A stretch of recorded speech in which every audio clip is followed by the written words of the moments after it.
was a big failure from my side because I really wanted to do it. Even big question, right? Like, what are you gonna do going to IIT? It was really hard sometimes being the only woman.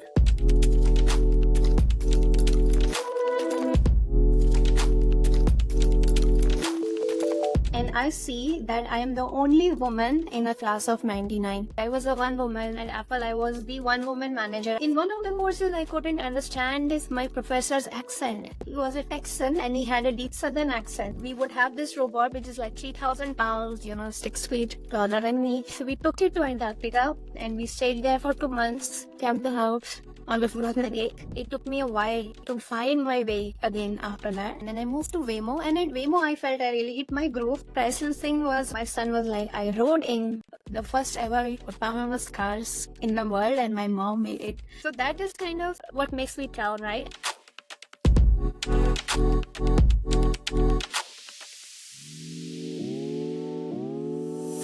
Speaking of myself, how do I introduce myself? I'm a roboticist. I have a passion. I have always wanted to build robot brains. So career-wise, I'm a roboticist.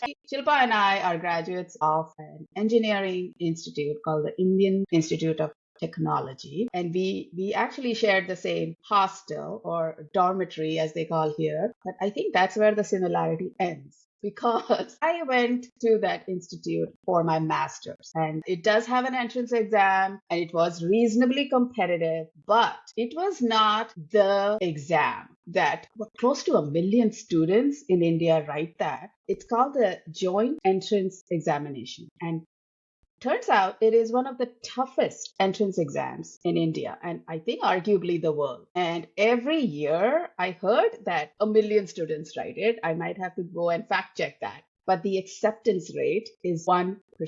So I just want to set up that this is what Shilpa wrote and passed the exam and entered into her engineering program. Can you tell me a little bit about, you deciding that, okay, I'm going to attempt this arguably challenging task of going into this institute? Take me back to those days. That's a very interesting question, Sarita. So when I was a teen, like around 13 or 14, my brother went to the Indian Institute of Technology and he brought me some of Isaac Asimov's books.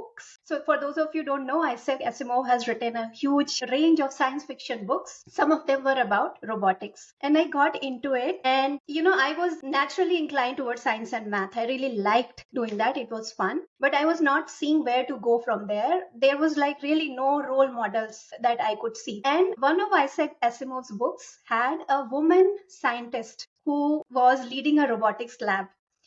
And I'm 14, I'm looking for something. I'm like, okay, that's what I'm going to be. Yeah. So, then I thought I should do engineering. And what is the best place to do engineering? Well, it is the IITs. So then I set my mind to it. It took 2 years of doing nothing really, but just focusing on learning the physics and math and chemistry to crack that exam. Did you know that there are not enough girls preparing for these exams? That time, I didn't think much about it, really. People did question, right? Like, what are you going to do going to IIT? You're going to be away from your family. I didn't have good answers. My dad was like, no, she's going to go. She wants to do it. She can do it. So then what happened once you found yourself inside the institute? How was that experience for you? Yeah, I can tell you a story about my first day. So yes, my dad took me to Bombay, right, to get me set up in the institute. And he walked me to the orientation of the class. It was like a informal get together. And he walks me to a room and I see that I am the only woman in a class of 99. 99? So I was the one woman. I took mechanical engineering. It was like even more discouraged for women to take it just because, the career was supposed to be really hard. And my dad asked me, are you sure you want to do this? I never lacked confidence in what I want to do. And I was like, yes, I didn't know what I was getting into, but I was sure I wanted to do that. And then that's where the journey began. It was great. It was really hard sometimes being the only woman. And I would say my experience was very different from many of the men in my class just because I was a minority. In what way? But I did learn a lot. What way was it was it different for you? So I think the biggest way I would say was it was much harder in the sense that whenever there was an assignment or a homework, right, the boys had each other to count on. They could work together in their dorm. for like long hours. They had many people from the previous batches, right, who were, let's say, 1 year senior to them, who could tell them what to do. And I had very few people to ask. Maybe I had two women who were senior to me, and some things I didn't know. One example I still remember: in my first year, we were asked to manufacture a gearbox.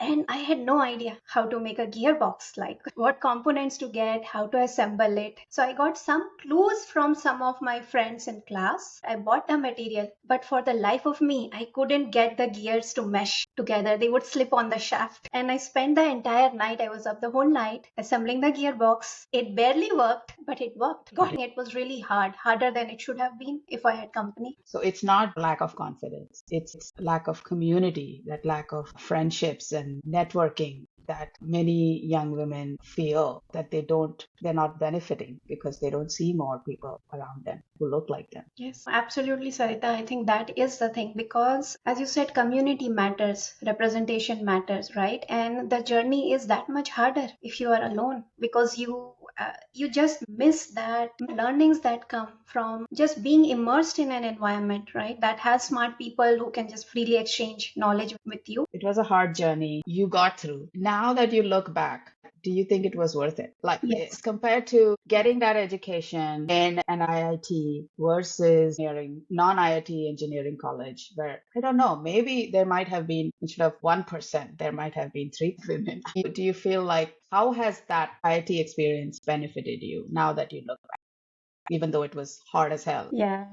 I think it was worth it for me personally because obviously the education there was A plus. So I did learn a lot. I learned a lot to be self-reliant, which is a skill that goes a very long way in life. It was simple, right? If there is a problem, I have to solve it, right? And if I have to solve it, then my brain is going to produce a solution one way or the other. You get creative on how you produce a solution. So that self-reliance and creativity came there. The education was really excellent. The network of friends I found there, right? They stood like, even though there were very few women, as you know, in our dorm, in my batch, there were just 20 women, but we were there for each other and we are still there for each other. We still are there cheering each other's achievements, and that's special. That forged it through hard times.